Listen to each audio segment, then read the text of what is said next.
Om Sadashiva Samarambam Shankaracharya Madhyamam Asmadacharya Paryantam Vande Guru Paramparam Shwaro Guratmiti Murti Beda Vibhagne Vyomavad Vyaptadehaya Dakshinamurtaye Namaha Sarva Vedanta Siddhanta Gocharam Tamagocharam Govindam Paramanandam Satguru Pranatosh Maha Om Shanti Shanti. Bem, antes da gente continuar aqui no Mantra 311, eu queria falar sobre como é que a gente deve olhar um texto de Vedanta, né, da parte final do Veda. Como é que a gente deve olhar uma Upanishad? Por que que eu estou fazendo isso? Porque eu vi uma gravação de uma aula do professor, onde me pareceu assim que o propósito dessa metodologia, muitas vezes, ela não está clara. E eu entendo isso, porque é uma metodologia muito completa e talvez as pessoas não percebam muito bem como é que ela funciona. Bem, para você analisar um texto de Vedanta, uma Upanishad, por exemplo, você tem que levar primeiro 4 fatores que explicam por que é que esse sistema está sendo apresentado. O primeiro fator, ele é direcionado ao que a gente chama de um adhikari. Adhikari é aquele que se dispõe a ouvir e a apreender isso, né? Também é dito que é aquele que está qualificado. Vamos usar a palavra que ele está apto para compreender e lidar com essa metodologia, né? É aquele que quer se liberar da sensação de que falta algo na vida. Essa é a prioridade, né? Então, por que que o indivíduo vai para o Vedanta? Porque ele sempre, né, muito embora todas as experiências que ele tem e os seus sucessos nelas, ele sempre sente que falta algo, né? Ou seja, ele está sempre preso a uma sensação de falta que nenhuma experiência consegue completar. É a esse que é destinado o texto do Vedanta, ou seja, é destinado a nós, né? O foco do Vedanta é o Diva. Para isso existe Vedanta, por causa do Diva. Se não houvesse um Diva humano, não teria fundamento o Vedanta, né? Qual é o assunto, né? Então, o primeiro tópico, a quem se destina isso? A gente viu. Qual é o assunto que se trata? É o Brahma Vidya ou Atma Yanam, é a mesma coisa. A gente já viu o conhecimento de Deus, a realização de Deus, ela equivale ao conhecimento de si mesmo, Atma Yanam, né? Ela equivale. Então, a realização de Deus é igual à autorrealização, né? Esse que é o assunto. É disso que se trata especificamente, né? Todo texto de Vedanta, basicamente, ele trabalha só com isso, ele se destina a isso. A multiplicidade dos textos é por outras razões que a gente já apresentou aqui. Qual é o objetivo? É a liberação, também falado em sânscrito como moksha, né? É a liberação. Basicamente, a liberação do senso de ser uma entidade separada, né? Então, o que que ele propõe? Uma liberdade. Agora, é interessante que o estudante ele veja o seguinte, que ele já tem uma visão do que é liberdade, ele, o estudante. Mas isso não tem nada a ver com o que que o Vedanta está propondo em termos de liberdade. O Vedanta propõe a extinção de todos os vínculos compulsórios à experiência. Tá? O vínculo com o corpo, o vínculo com as projeções da pessoa, o vínculo com a mente, né? É uma das coisas que mais me deixou perplexo é que eu não consigo olhar a liberdade como eu olhava anteriormente, né? É muito surpreendente o que que o Vedanta quer passar para o estudante em termos de liberdade. É muito desconcertante, porque não é nada situado na experiência, não é nada situado em relação ao corpo e à mente, a não ser o desvincular-se do corpo e da mente, né? E qual é a conexão entre o que que a gente usa para isso, que é a escritura, é o pramana, né? é um meio de conhecimento, é uma ferramenta por palavras. Qual é a conexão entre a escritura, que é proposto como a base fundamental do Vedanta, e esse resultado, né, e a liberação? Bom, o vínculo fundamental é que a escritura traz em si um ensino. Então a gente está aqui diante de um ensino sobre nós mesmos. Aquela famosa pergunta, o que sou eu, afinal de contas? É sobre isso que eu ensino, né? Então o Vedanta se propõe basicamente a isso, a entregar para o Diva uma outra compreensão de si mesmo. É a isso que se resume o Vedanta. Por quê? Porque do jeito que o Jiva se vê habitualmente, uma entidade separada, ele está sempre sofrendo, ele está sempre com uma expectativa aflita em relação ao que pode acontecer amanhã. Ele está sempre carregando culpa em relação ao que aconteceu ontem. No fundo, ele nunca está satisfeito, porque ele está vinculado, ele se sente vinculado a uma mente e a um corpo, que são os próprios meios de experimentação dele nesse mundo das experiências. Então, ele está vinculado a uma coisa que ele não é em essência. É a isso que se destina o ensino do Vedanta. Então, ele se destina ao adhikari, que é o indivíduo qualificado, ou aquele que tem condição de assumir essa qualificação, né? O assunto é que, fundamentalmente, o conhecimento de si mesmo, ele equivale ao conhecimento de Deus, à realização de Deus. Qual é o propósito? Liberar você da sua identificação com tudo isso que lhe deixa aflito, que lhe faz sofrer, que é a limitação desses meios de experiência, é inerente a eles, né? As pessoas se identificam com os meios de experiência, com o corpo, com a mente, que são, naturalmente, assim como os objetos aos quais eles se destinam, né, a experimentar, eles são, eles mesmos, objetos de experiência que são finitos, né? Então, é isso que visa moksha, a liberação disso. E qual é o vínculo entre o que a gente está apresentando, uma escritura aqui, e esse objetivo? É o ensino, né? É o ensino. O ensino ele é estruturado de modo a te facilitar a visão que ele se propõe, né? E qual é a importância de uma linhagem específica de estudos, né, na interpretação do texto?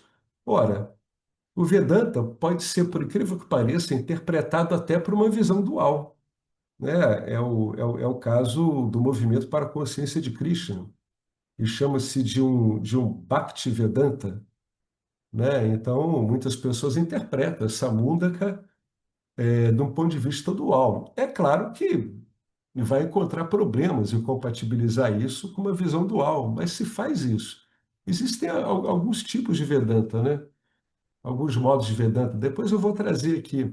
A gente está lidando com aquele não dual, né? Que foi sistematizado por Adi Shankaracharya. Não foi criado por ele, foi sistematizado, foi organizado como meio, como metodologia de ensino.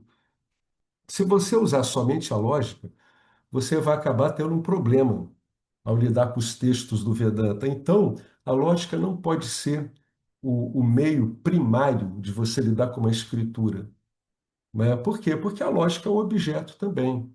O meio primário de lidar com a escritura é a revelação que ela traz, né? E isso é perpetuado como? Isso é perpetuado através de um ensino de professor para aluno, desde tempos imemoriais. Então, o papel da interpretação dessa escritura é muito poderoso.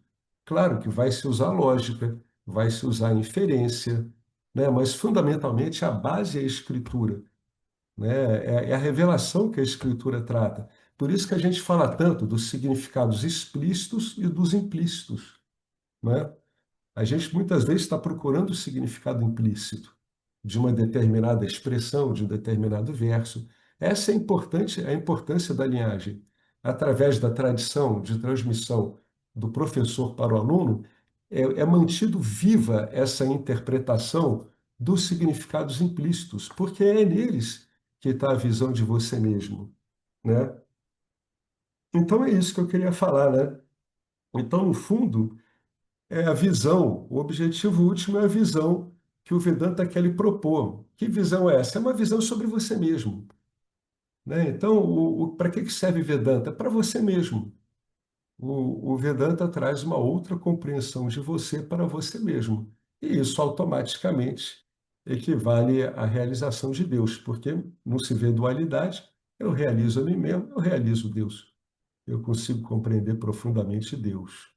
Tá? Então, com base nisso, tendo isso em mente, né, a gente vai continuar aqui no Mantra 311. Eu vou ler ele de novo. E agora, o que que vai acontecer com esses comentários aqui do Swami Paramartananda é que ele vai usar uma ferramenta metodológica do Vedanta, da autoria de Adi Shankaracharya, que é o Tattva-bodha. O Tattva-bodha, ele é a sistematização de ferramentas do Vedanta que são usadas para a gente interpretar adequadamente esses versos. Tá, então, é aquela coisa. Se vocês quiserem, eu coloco aqui o Tatuaboda, né? Foi uma tradução é uma adaptação do James Schwartz, foi traduzido na época por uma mulher chamada Cristina Dário, né? Aqui para o grupo Vedanta Brasil, foi revisto pelo professor Arlindo Nagar, então é interessante ter isso, é uma ferramenta, né? No Tatuaboda você vai ter a sistematização das ferramentas que a gente usa para lidar com esses versos. E por que que o verso está querendo mostrar para você, né? Então, esse é um mantra hiper famoso, né? Muito conhecido. E é um mantra, né, em cima do qual está esse desenho que é o que está nos convites aqui para os encontros dessa Upanishad. Que aparece lá no grupo, os dois passarinhos na árvore. Então, mantra 311. Dois pássaros de asas brilhantes. Cada detalhe aqui é importante, ó. Amigos inseparáveis. Estão pousados na mesma árvore. Na mesma árvore. Desses dois, um come a saborosa fruta, tá? O outro olha sem comer. Vamos direto aqui para o texto do Swami. Os três primeiros mantras são muito profundos, significativos e muito citados. Eles tratam do conhecimento e do fruto do conhecimento, né? Nhanan e Palam, através de uma imagem. A imagem dos dois pássaros, o exemplo dos dois pássaros, a analogia dos dois pássaros. Para compreender esta mensagem, devemos lembrar-nos de alguns dos pontos fundamentais do ensinamento vedântico, estão baseados aí no Tattva-bodha. Swami sempre fala dele. Cada indivíduo, de acordo com o Vedanta, ou conforme essa sistematização, Tattva-bodha, aí começa. Consiste em 5 componentes ou partes. As bainhas, né? Os envoltórios, as coxas. Isso nós já sabemos. Temos de nos lembrar neste contexto. Tá vendo? Trata-se apenas disso. Nesse contexto, a gente vai ter que lembrar dessa ferramenta. Tá? Então, aqui o que que a gente tem aqui? A gente tem um método. É um modo de abordar isso. Ah, mas o que está por trás disso aqui tudo?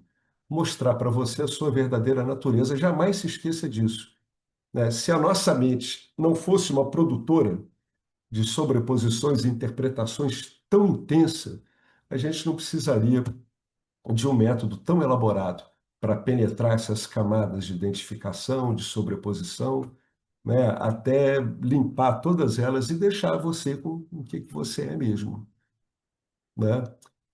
Cada indivíduo consiste em 5 partes. A primeira parte é o corpo físico. A segunda é o corpo sutil, o famoso Sukshma Shariram. O terceiro é o corpo causal, Karana Shariram, tá? Não é corpo casual. É casual é uma coisa que ocorre ou não, né? Uma coisa casual. Não, é o corpo de causa. A gente viu ali em cima, né? A importância dessa palavra causa, né? Ishvara como a causa do universo. Então, corpo causal em relação ao quê? A você, Diva. É lá que está o estoque dos seus karmas que fizeram você resultar acoplado a esse corpo, essa mente que você está usando agora. Vemos no Tattva-bodha que todos os corpos em si são compostos apenas de matéria, matéria densa e matéria sutil. Tá? Todos os três corpos são compostos apenas de matéria. E, portanto, eles são por si mesmos o quê? Achetanam ou Jadam. Achetanam quer dizer que não tem consciência em si, por si mesmo. Jadam, eles são insencientes, não têm senciência própria, não são capazes de ficarem cientes de si mesmos. É assim com o corpo físico, é assim com a mente, tá? É assim com a mente, é importantíssimo, tá? E é assim com o teu estoque de karmas, tá bom? Nenhum deles tem ciência própria. A única ciência própria nessa história toda é o que nós somos. Mas, apesar de serem todos Achetanam, eles agora são sencientes quando eles estão aparentemente vivos por si mesmos, por quê? Pois tomaram emprestada a consciência. Tomaram essa senciência da consciência emprestada de quem? De você, tá? De você que está animando esse corpo. Trata-se da consciência emprestada, denominada CR ou consciência refletida, tá? O Swami agora está usando o conceito de Tidabhasa, que é de Vidyaranya, né, que ele usou no. Esqueci o nome da escritura, Pancha. Bom, não importa, uma escritura bem mais tardia, século XIV, é o Tidabhasa, que é ou Tid, né? Tid, ou consciência. Tá? Esse Tid aqui ele poderia ficar em letra minúscula, é Chit.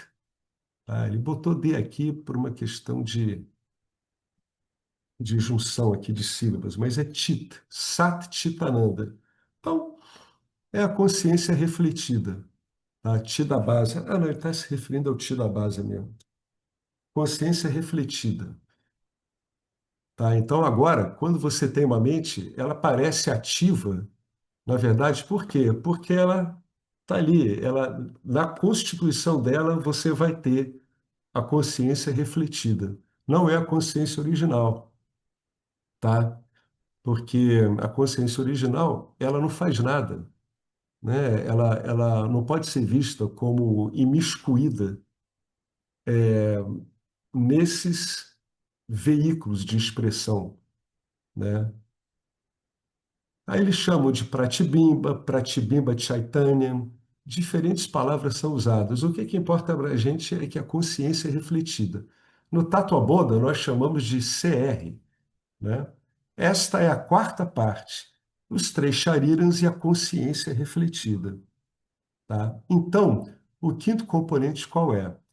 Se você tem consciência refletida, quer dizer que você tem uma consciência original, que está, digamos assim, incidindo, né, nos três corpos e conferindo a eles uma suposta autossenciência, tá?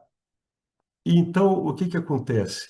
Essa que é a consciência original, é o que você é o que eu sou, é o que todos nós somos, que é chamado de Atma, Brahman, etc. Então, veja bem, o objetivo de todo estudo Vedanta é trazer a você esse conhecimento. Eu sou Atma, eu sou Brahman. Agora, veja bem, é um conhecimento que você não tem que buscar, ele já está aí, né? Por isso que se diz que é um conhecimento, não está acrescentando nada, está apenas apanhando a sua mente e tornando ela capaz de reconhecer isso. É isso que o Vedanta está fazendo, por isso que tem toda essa metodologia. Assim temos Stula Shariram, que é o corpo físico, Sukshma Shariram, que é o corpo sutil, é onde está aqui as funções da mente, e o Karana Shariram, a consciência refletida e a consciência original. Estas são as cinco partes de cada ser vivo, especificamente aqui de cada ser humano, tá? Mas é de cada diva mesmo. Mas aqui no que compete a gente é o que está importando, porque a gente vai ter condição de reconhecer através da atuação da consciência refletida que nós somos a consciência original, tá? Então guarda bem isso. Ele está falando de cinco partes: corpo físico, falando resumidamente, o corpo mental, o corpo causal, a consciência refletida que dá esse aspecto de você ser do corpo e da mente serem animados por si, e a base de tudo que é a consciência original, que é a meta última do Vedanta, é apresentar isso como a sua própria natureza. Destas cinco, neste contexto em particular, no contexto desses três mantras, os três primeiros, ele vai chamar isso aqui, olha, presta atenção, que ele está pegando o ensino e ele está abreviando ele. A gente vai chamar o corpo físico, né?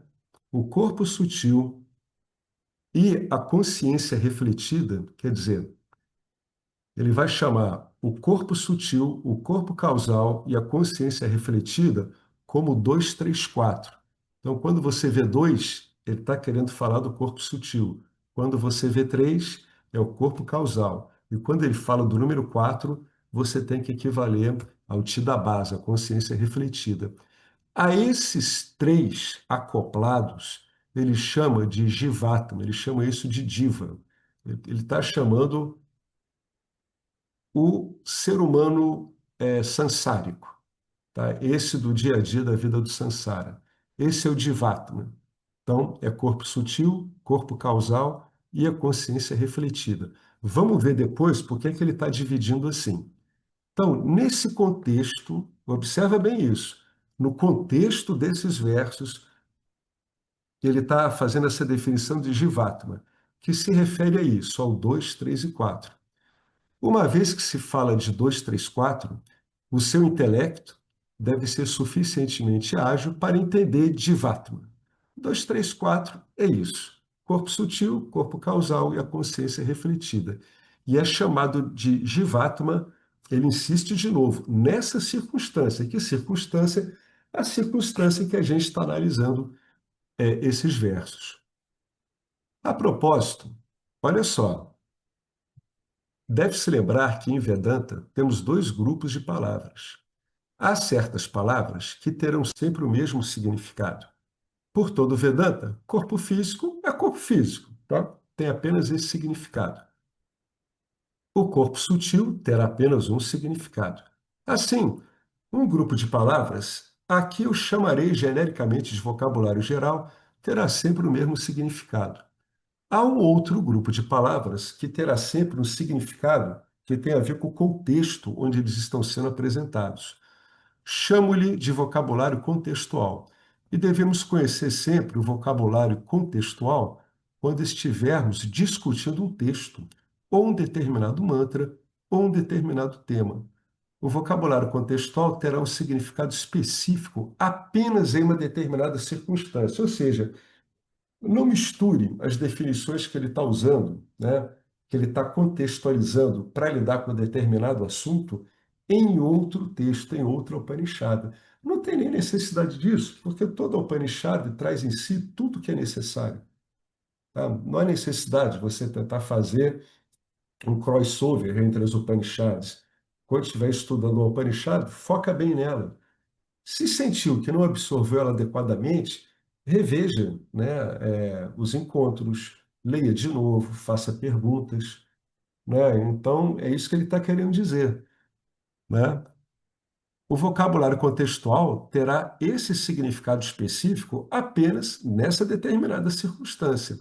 Num contexto diferente, por exemplo, a gente falou aqui, numa outra Upanishad, possuirá um tipo diferente de significado.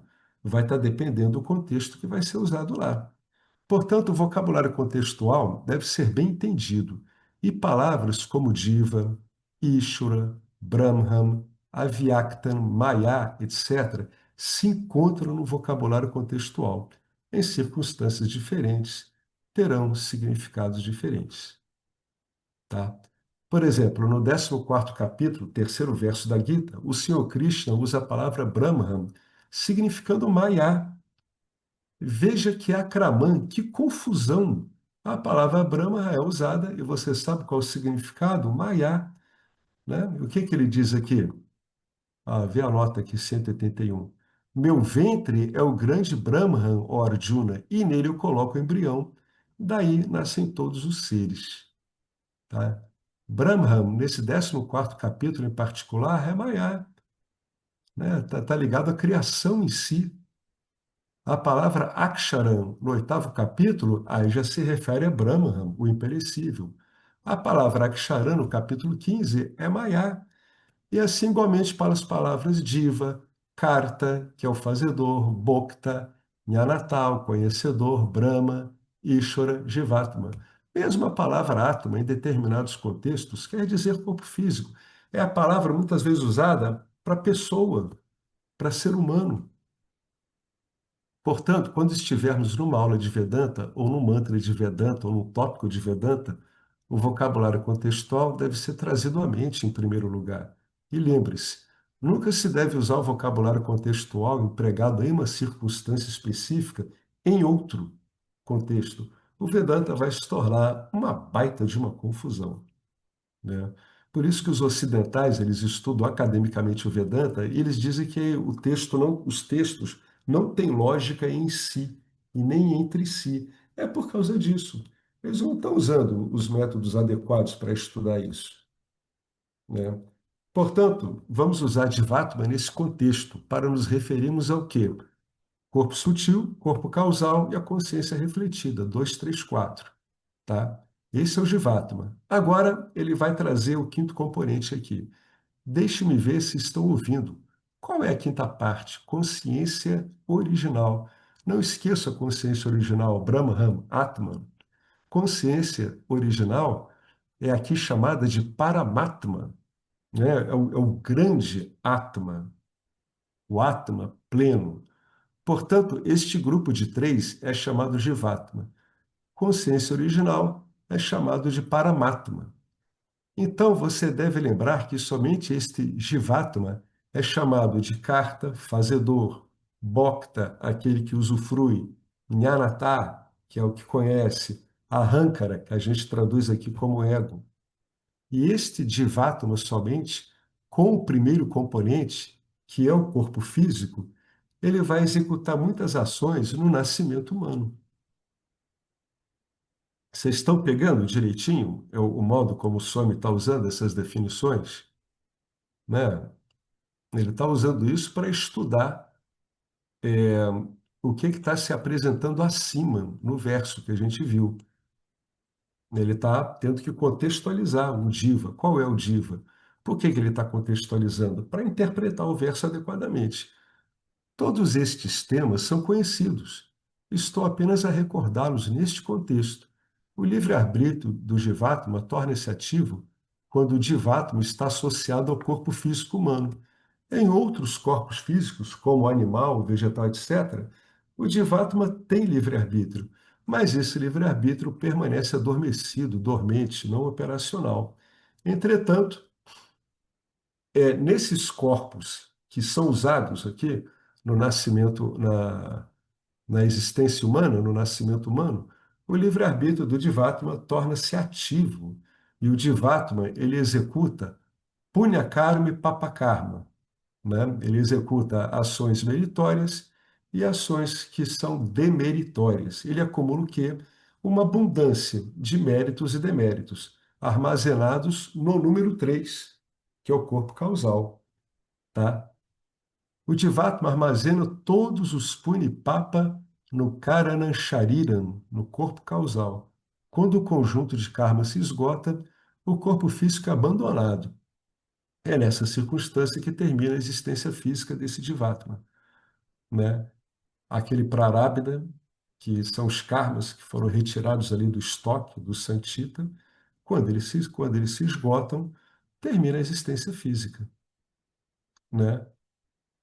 Quando o conjunto de karma se esgota, esse corpo físico, que foi desenhado, projetado para trabalhar esses karmas, ele é abandonado. E o Jivatma, aquele 2, 3, 4, que ele chamou em outra ocasião do Pretam, que é o fantasma, ele vai tomar um outro corpo físico. E se o próximo for um corpo físico, né, no nascimento humano, novamente ele vai esgotar e vai adquirir mais karma. Quando é que isso tem fim? Nunca. Isso nunca vai ter fim. O estoque de karma é gigantesco. Não é assim que isso é interrompido. Não é por você vivendo as experiências que tem que viver e esgotando elas. Então, qual é o problema aqui? É um problema de conhecer a si mesmo. Enquanto você não conhece a si mesmo, você está identificado com o quê? Tá a dica que ele deu aqui, ó. você está achando que você é um cara, tá? É um fazedor, que executa ações para usufruir. Então, você é um carta para que você possa ser um bokta, um usufruidor. Ou então você é um conhecedor, um yanatá, né? E isso é o que a gente fica achando que somos. Enquanto isso está ocorrendo, a gente acumula, devido ao livre-arbítrio, ações meritórias e demeritórias. Tá? Então, não se esgota o karma total por você viver as experiências que tem que viver. Isso é infinito, isso não termina nunca, né? Enquanto houver essa identificação com o fazedor, com aquele que usufrui do que o fazedor está conseguindo realizar, e aquele que acha que cabe a ele conhecer todas as coisas que ele está delimitando, que na verdade não são assim, então ele vai estar nesse ciclo interminável de nascimentos e mortes. Mas, se o próximo nascimento for usado um corpo animal, o Divatma se torna apenas um usufrutador predominantemente, né? Esse fazedor do Divatma não será operacional. Por quê? Porque não está usando o livre-arbítrio, né? No corpo animal, o livre-arbítrio não está presente. Todos os karmas são instintivos, né? Eles estão no programa daquele animal, não passa por uma questão de decisão, né? E isso não gera nem demérito e nem mérito. Portanto, o Divatma, como animal, não é um fazedor em termos práticos. Para ele fazer, ele tem que ter livre-arbítrio.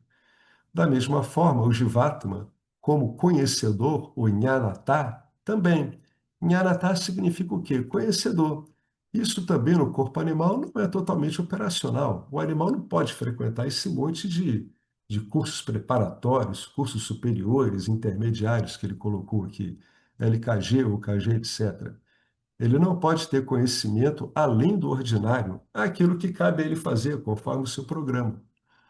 Em se tratando de um Divatman no corpo animal, o fazedor então também é suprimido.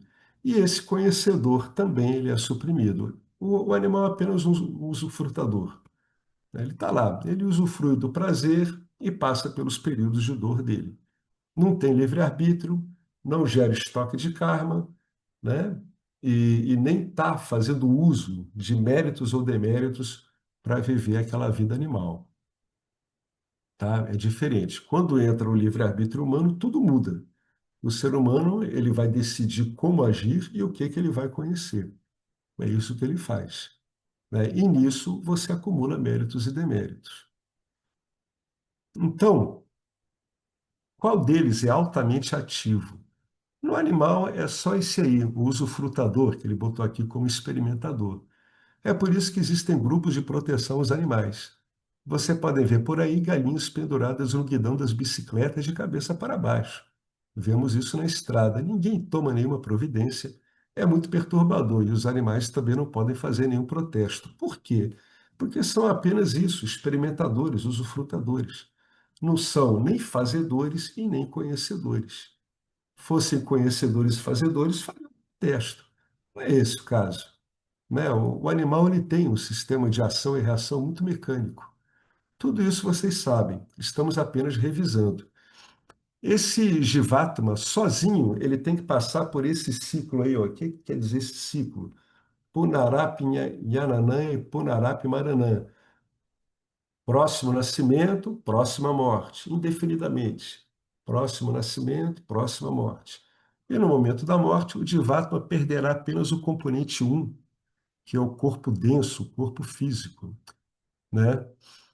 E todo aquele conjunto anterior, né, o 2, 3, 4, vai continuar viajando, né? E no momento do pralaya, dissolução, o que que acontece? Aí sim, aí o corpo sutil também se dissolve. Mas o que continua, né? Continua o corpo causal, continua a consciência refletida e todos os karmas adquiridos, e esses vão permanecer. Pralaya é a dissolução final do universo, é quando tudo retorna a Brahman, retorna tudo ao, na verdade, retorna ao seu estado potencial, a uma potência que vai ser deflagrada num determinado contexto.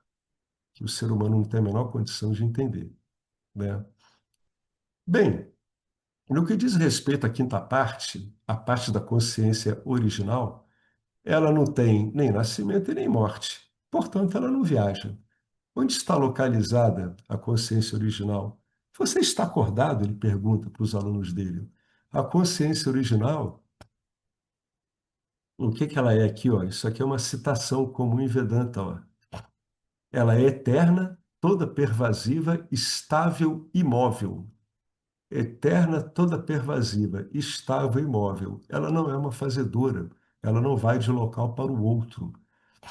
E nessa imobilidade, ela é estável, porque há coisas que parecem ser imóveis, mas são instáveis. Né? Você vê uma montanha, ela é imóvel, mas ela é realmente estável? Não. Ela está numa dinâmica ali a ser resolvida ao longo de milênios, milhões de anos, bilhões. Tem o seu movimento, né? Ela é imóvel aos nossos sentidos, mas ela tem uma instabilidade inerente à geologia dela. Tá? Então, as características são essas. O que que é o que que é essa consciência? Né? Ela é exatamente isso. Ela é eterna, sem começo, sem fim, toda pervasiva, ou seja, não há dentro e não há fora para a consciência original. Né? Não há dentro, não há fora. Não há essa noção de aqui começa alguma coisa e ali termina outra. Não, ela se estende atravessando tudo. Em tudo como ela mesma, entre tudo isso também é sempre ela mesma, certo? Estável e imóvel. Essa é a ideia. Vamos ver aqui. Você sabe de onde vêm essas palavras? Bhagavad Gita. Ela é eterna, toda pervasiva, nunca nasce nem morre. Né? O Bhagavad Gita, 20º verso do segundo capítulo. Esta consciência original onipresente está por trás do Divatma também, emprestando consciência a ele. A consciência original também está aí. Vocês lembram com a definição de Divatma? 2 mais 3 mais 4. Tá? Essa é isso que eles chamam de Divatma. Então, é o corpo sutil, corpo causal e a consciência refletida. Tá? Esse aí é que trafega no espaço-tempo. A consciência original, que é o que somos, não. A consciência original também está aí. Todos esses 5 componentes estão presentes. Agora você pode usar as palavras Divatma e Paramatma. Doravante, quando eu disser Divatma, sua mente deve ir para os números 2, 3, 4. Quando eu disser Paramatma, sua mente deve ir para o número 5, a consciência original. Esse é o modo como o Swami vai explicar esse verso. Ele está usando uma ferramenta que decorre de um próprio texto secundário do Vedanta para explicar esse aqui, que é um verso que está presente na escritura, né? Na escritura fundamental do Vedanta, que é uma Upanishad. Tá? Então, essa é a fonte primária de conhecimento. Ele está usando uma sistematização secundária para apoiar o estudo dessa fonte primária nesse contexto aqui. Bom, então está sabendo, né? Então, quando fala de Divatma, a gente está falando do 2, 3, 4. Quando fala do número 5, é o próprio Paramatma. Agora vamos a Mundaka. Neste mantra em particular, a Upanishad está comparando o corpo físico, que é o número 1, a uma árvore. Tá? O corpo físico é comparado a uma árvore. Assim como a árvore tem a forma de semente e depois a forma de planta, cresce e em seguida murcha e morre, o corpo físico também é assim. Isso é um dos motivos pelos quais ele está usando essa analogia. O corpo físico também é assim. Tá? Ele tem uma forma de semente no ventre da mãe. Depois ele tem a forma da planta. Né? Veja essa citação aqui do Bhagavad Gita. Assim como o residente do corpo passa pela infância, juventude e velhice. Então, vai entrar em colapso. Por isso que ele está conseguindo fazer a analogia do corpo com a árvore, porque ele tem o mesmo ciclo de existência, aparecimento, maturação, decrepitude e, finalmente, destruição. Tá? O corpo físico é comparado a uma árvore. E o Divatma, agora ocupando o corpo físico, O Divatma é o residente interno, significando esse 2, 3, 4. Ele que está encerrado no corpo físico, ele é comparado a um pássaro. Então, o que que você tem ali? Você tem uma árvore com um pássaro, o Divatma. O outro pássaro é o Paramatma. Então, você tem corpo físico, é a árvore. O Divatma é aquele passarinho que está comendo fruto. O Divatma está encerrado no corpo físico, comparado a um pássaro. Assim como um pássaro está empoleirado em uma árvore, o pássaro Divatma está empoleirado na árvore-corpo. O pássaro nunca vai permanecer na mesma árvore o tempo todo. Ele sairá voando. Quando o pássaro chega em uma árvore, ele consome quaisquer frutas que estiverem disponíveis. A Upanishad diz: o Divatma é um pássaro que está sentado nessa árvore corpo físico. E junto com o pássaro Jivatma, há também um outro pássaro. E adivinha qual? É o Paramatma.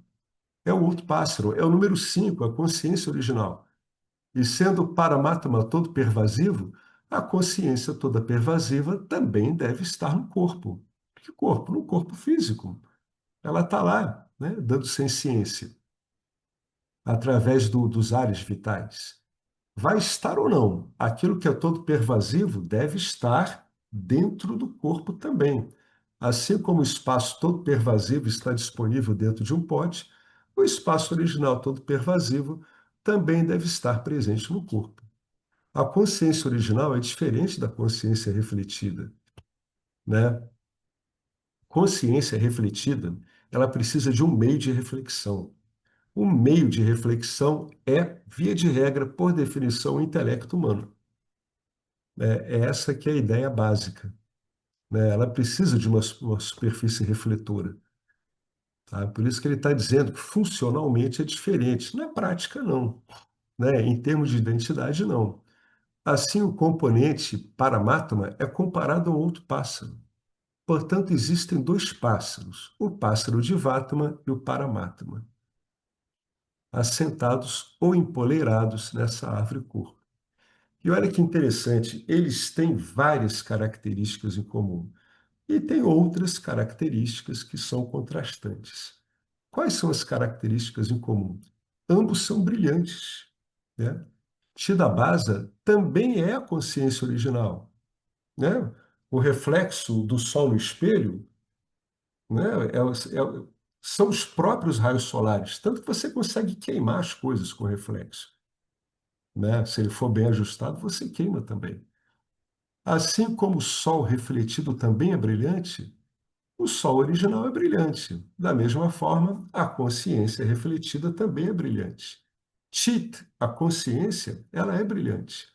A natureza brilhante é comum a ambos. Não se esqueça jamais disso. A natureza intrínseca a eles, brilhante de consciência, está nos dois. É comum, é intrínseca a ambos, é comum os dois. Eles serão chamados suparnal, com asas brilhantes. Eles têm várias características contrastantes também. Quais são as características contrastantes?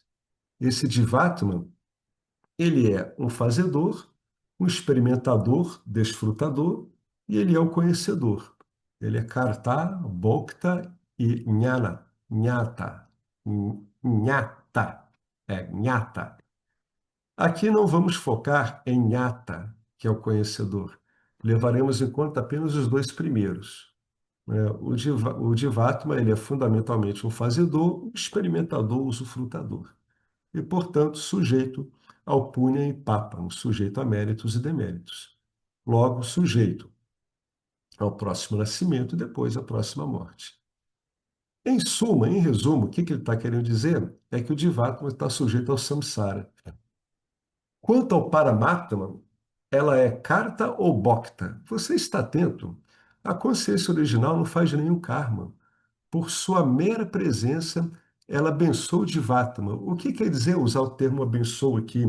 Quer dizer que ela dá consciência e dá existência ao Divatma, né? Ela dá uma consciência capaz de dizer assim, eu sou esse, eu existo. Não é simples você dizer eu existo. né? Eu sei que eu existo. Pior ainda, né? O que é isso? Isso é sat, existência, e chit, de que você existe. Somente a consciência original também dá existência, porque apenas o Paramatma, consciência original, é a causa das coisas, é o Karana. Não se esqueça disso. Somente o Karana dá existência a todos os efeitos, a todos os produtos Karyan. Assim, por sua mera presença, o Paramatma, por sua mera presença, não está fazendo nada, absolutamente nada, tá? Por sua mera presença, o Paramatma empresta Sat e Chit. Do mesmo modo que a luz, quando você vai lá e clica no interruptor, ela não faz nada. Ela simplesmente, ao aparecer, ela ilumina tudo. Só isso. Ela não vai em cada coisa iluminando. Ela bota a luz, ali tudo clareia e você consegue ver os objetos todos, tá? É, o Paramatma não é nem Karta e nem Bhokta. Logo, ele não tem estoque de karma, ele não tem o karma que está sendo feito, ele não tem o agami karma, que é aquele que está sendo, que vai dar frutos depois, ele não tem próximo nascimento, próxima morte, não apresenta nada disso, tá? Essas são as diferenças. Por conseguinte, o Paramatma, ele é o quê? Ele é aquele cuja natureza é livre e permanente, Nitya Mukta Swarupaha. Tá? E o Divatma, o que que ele é? Ele é um samsari. Então, a Upanishad quer apontar que o Divatma continuará sendo um samsari até que reconheça o componente 5, que é o que lhe abençoa com existência, consciência, com autossenciência, com ele poder dizer, eu sei que eu existo. Até que ele reconheça, é um reconhecimento, por isso que você tem um estudo, um método baseado em palavras. É uma questão de reconhecimento, né? Na verdade, não é fazer nada, e nem usufruir nada, nem acumular méritos e nem deméritos. Não tem nada a ver com isso, né? Enquanto o número 5 não for compreendido como a sua natureza última, definitiva, o pássaro de Vatman vai se confundir com o número um, vai se confundir com o corpo físico. Divatma é 2, 3, 4. Em suas duas extremidades, o que é em cada uma, né? 2, 3, 4 no meio. De um lado eu tenho um, que é o corpo físico, e do outro lado eu tenho 5, que é a consciência original. O Divatma está no meio dessas duas identidades, tá? Em um lado está o corpo físico, em outro lado está a consciência original. Não é bacana? 2, 3, 4 é o Divatma. Em um lado tem o corpo físico. O que que é o corpo físico? É aquele com o qual o Sansara se identifica. Do outro lado tem a consciência original.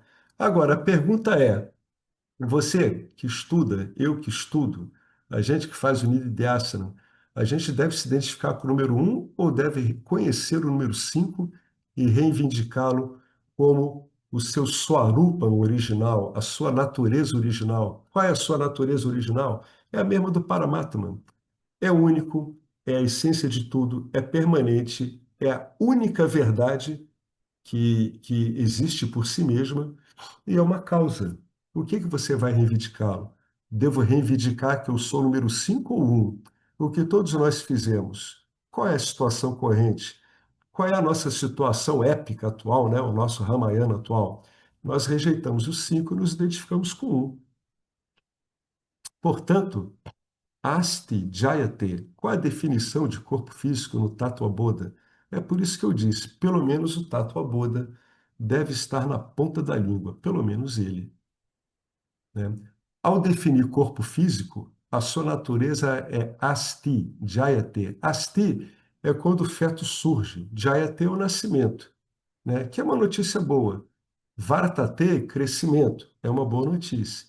Em seguida, maturidade, Viparinamyate, as notícias neutras. Você, né, não está nem se desenvolvendo e nem descendo a ladeira. E depois, apakshiyate, que é o declínio, que são as más notícias.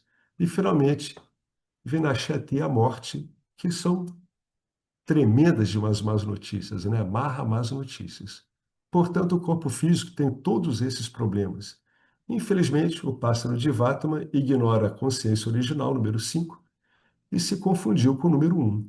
Consequentemente, ele luta o tempo todo. Assim, a meta é repudiar o número 1 e reivindicar o número 5. Aqui, ele cita uma parte aqui do Taittiriya Upanishad, onde isso está sendo falado sobre você. Ó, no momento em que vai se dando conta do que é. Ele, ela, o estudante, vai além do envoltório físico, né? Está se pesquisando além do envoltório físico, está se investigando além do envoltório do prana, dos ares vitais, está se investigando além do envoltório mental. Tudo isso é objeto para ele. Vai além do envoltório do intelecto, vai além do envoltório causal, né? Essa palavra que está sendo usada aqui, ó, Upasankramati, está sendo usado aqui nesse verso do Taittiriya Upanishad, significa, nesse contexto, repudiar a parte que é um efeito e finalmente assumir Brahman, a causa, como o que eu sou, como a Ramasmi. Espero que este panorama tenha ficado claro, né? Então aqui ele deu toda a ferramenta que ele vai usar para estudar esse verso, tá? Que a gente vai agora ver no encontro seguinte, que ele começa aqui, ó, com esse pano de fundo, ou seja, com tudo que eu expliquei, todos os recursos que eu estou usando agora, né, que eu contextualizei, olha a importância do que ele fez, né, com todos os recursos que eu contextualizei, né, que eu tirei do Tattva Bodha e adaptei para lidar com esse verso, agora a gente vai ver esse mantra. Agora vamos compreender qual é a mensagem desse mantra. Isso a gente vai ver no encontro que vem. Tá joia? O que vocês estão achando aqui dessas coisas que o Swami está falando? Né? Ele está sendo muito cuidadoso. Ele precisa ser cuidadoso, porque o assunto que é você é um assunto muito delicado. Porque o que é você, aparentemente, está embolado nas ideias que foram construídas em cima de você mesmo, né? Não é uma ideia sua ou um vínculo seu que vai ser transformado em outra coisa. Não, não. As ideias vão continuar lá, só não vai haver mais vínculo, né? É como se você parasse, você é um surfista, você para de formar, de surfar um determinado padrão de ondas e você começa a surfar outro. É que nem os gunas, né? Eu não pego gunas tamásicas, transformo em rajásicas, depois em satívicas. Não, eu gerencio elas, né? Eu estou tamásico. Aí agora eu quero depois ficar satívico. O que que eu faço? Eu largo tamas e eu começo a fazer alguma atividade, rajas. Quando isso engrena, aí eu estou em condições de, devidamente preparado, entrar em sátua. É a mesma coisa. Nada aqui é transformado em nada. Você não passa por nenhuma transformação, absolutamente nada, né? Você apenas está se livrando de vínculos, né? Não é a minha atração em noticiários internacionais que será sublimada para que eu, né, transforme alguma coisa mágica, transforme essa atração numa estrutura devocional, tá? Direcionada a Ishvara. Não é assim, tá? Esses vínculos, eles vão sendo rompidos, tá? Sem que os objetos sejam atacados. O ensino não ataca nada. Ele apenas rompe os vínculos, substituindo ideias sobre os vínculos por outras. É isso que é feito. Não se transforma vínculo nenhum em outro vínculo. Nada disso. Os vínculos são abandonados e no lugar deles aparecem outros, conforme o ensino vai te apresentando, tá? Isso só para esclarecer uma coisa, porque às vezes as pessoas acham que elas têm que eliminar alguns vínculos. Não, não é bem isso. A elas, o ensino apresenta outros vínculos. É como o Swami diz assim, né? Você está totalmente vinculado ao mundo. Então, como estado intermediário, o que o ensino te sugere? Vincule-se a Ishvara. a causa de tudo, né? Vincule-se a ele, né? Apegue-se a ele. Equivale a uma coisa muito simples, mas é muito importante. Não é você tentar corrigir aquilo que você acha defeituoso. O ensino jamais faz isso. O ensino, ele pega o seu foco de atenção e direciona você para um outro ponto, né? Ele não fica lutando com aquele objeto, né? O Jnana Yoga não luta contra isso, né? O Jnana Yoga, ele simplesmente pega o seu foco e direciona para outro lugar, tá? E olha só, eu, através de Adhyaropa Pavada, estou te apresentando um outro modo de você se enxergar, tá? Não tente corrigir nada, não é questão de correção, é a questão de você ajustar seu foco para as etapas que o ensino está te propondo. Tá joia? Alguém tem algum comentário, alguma dúvida? Gostaria de falar alguma coisa? Ou não, né? Reflitam bem sobre isso. Hoje em dia, é muito fácil para todos nós a gente observar como a nossa mente funciona em termos de apegos, de vinculações, de temores, os movimentos dela se aproximando e se afastando dos objetos, gerando camadas de interpretação. Só o fato de você estudar Vedanta, a sua experiência, conforme a escritura preconiza, já te dá uma grande dica de como você funciona, de como a sua mente funciona. É esse funcionamento da mente, aí sim, né? E a compreensão que ele gera que vai sendo mudado. Isso que é importante. Não se conflitua com nada. Nada tem que ser transformado aqui. Você já é o que sempre foi. O que tem que ser feito é criar condições em você para que a sua compreensão seja retirada de um monte de vínculos, de enganchamentos e direcionado ao que você é em essência. Só isso. Isso é o que o Nididhyasana faz. O Nididhyasana, o que ele faz no seu dia a dia? Ele faz com que você repudie, né, os seus vínculos com essas partes de objetos suas e se vincule ao que você é em cada experiência, o que é consciência original. Beleza, gente? Então, vou encerrar, hein? Podemos encerrar então? Tudo bom? Então vamos lá. Om Purnamadav Purnamidam Purnat Purnamudachyate Purnasya Purnamadaya Purnameva Vasishyate Om Shanti Shanti Shanti Hari Om Shri Gurubhyo Namaha Hari Om. Gratidão ao Dakshinamurti, gratidão ao Vedanta e que sejamos gratos por podermos estar aqui ouvindo isso e assimilando, né? É o que há de mais importante. Esse é o Adhikari, ele tem isso em mente muito claramente. Ele quer se ver livre, né? E ele confia no meio de conhecimento que está sendo proposto para ele. Isso é crucial. Ele quer se ver livre das limitações que ele tem reparado, com urgência, é a principal coisa que ele quer na vida, é a prioridade 0001 e ele confia, ele tem tirada, né? Ele sabe que que ele está lidando com um meio de conhecimento que basta a si mesmo. Então, ele segue o que a Escritura preconiza, devidamente interpretada. Tá? Não há como errar, não há como errar. É impossível errar. Como se fala em inglês, you won't miss it. E esse it é você. Você não vai perder você. Não tem como. Tá joia? Tchau, gente. Obrigado a todas e todos e até o próximo encontro. Tchau.